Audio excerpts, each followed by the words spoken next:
প্রতিদিন সকালে গ্রামের মানুষ এই নদী পার হয়ে স্কুল, বাজার বা ফসলি জমিতে যেতেন, কিন্তু এখন 4টি গুরুত্বপূর্ণ ব্রিজ ভেঙে যাওয়ায় নদীর দুই পারে মানুষের জীবন হয়ে গেছে বিপজ্জনক। চুয়াডাঙ্গার জীবননগর উপজেলার মনোহরপুর, সন্তোষপুর, রাঙ্গিয়ারপোতা ও সিংনগর ব্রিজ একে একে ভেঙে পড়েছে। ছোট যানবাহন বা হেঁটে যাতায়াত এখন হয়ে উঠেছে দুঃসাহসিক কাজ। প্রতিটি ব্রিজই এখন ঝুঁকিপূর্ণ, যে কোনো মুহূর্তে হতে পারে দুর্ঘটনা। এতে চরম ভোগান্তিতে পড়েছে এই এলাকার মানুষেরা।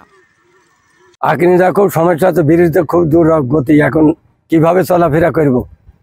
আগ নিয়ে যাওয়া আমাদের এখন জানের মধ্যে থাকতেও পারে, ভেঙেও যেতে পারে, ভেঙে গিয়েছে। এই ব্রিজটার মানুষ খুবই কষ্ট করে, কেউ ঠেলে তুলতে করে। এখন এই আজকের কেরু কোম্পানি কিছু একটা ভিটমিট দিয়ে এটা একটু কোনোরকম মানুষ যা আসার পথটা করিয়েছে, কিন্তু তাও উপযোগী নাই।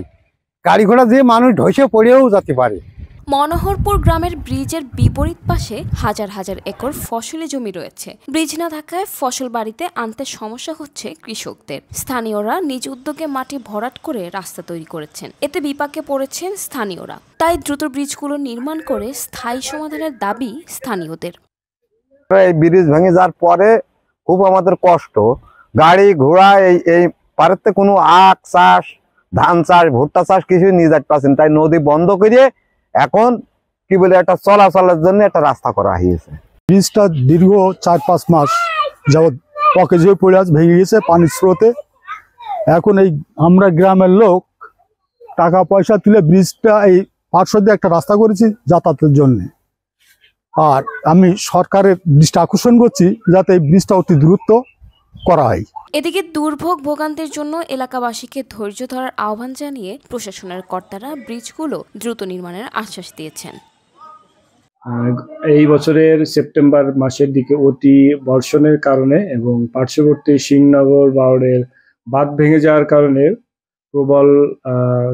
প্রবল পানির স্রোতে জীবননগর উপজেলার মনোহরপুর এবং উথলি ইউনিয়নের চারটি জনগুরুত্বপূর্ণ যোগাযোগের জন্য গুরুত্বপূর্ণ ব্রিজ ধসে পড়ছে, ভেঙে গেছে। যে ব্রিজগুলো দ্রুতই নির্মাণ করা দরকার জনগণের ভোগান্তি লাঘবের জন্য।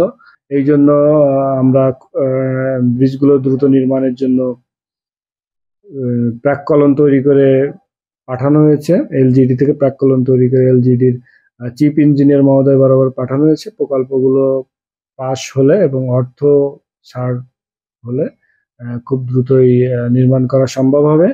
গত সেপ্টেম্বরের মাঝামাঝি সময়ে ভারী বর্ষণের ফলে উপজেলার সিংনগর বাওড়ের বাঁধ ভেঙে ভৈরব নদ প্লাবিত হয়। এই প্রবল স্রোতেই দুদিনের ব্যবধানে 4টি ব্রিজ ধসে পড়ে। এই ভাঙা ব্রিজগুলো মানুষের দৈনন্দিন জীবনকে প্রভাবিত করছে। সরকারি হস্তক্ষেপ না হলে হাজার হাজার মানুষ প্রতিদিনের যাতায়াত ও ফসল পরিবহনে বিপাকে পড়বেন।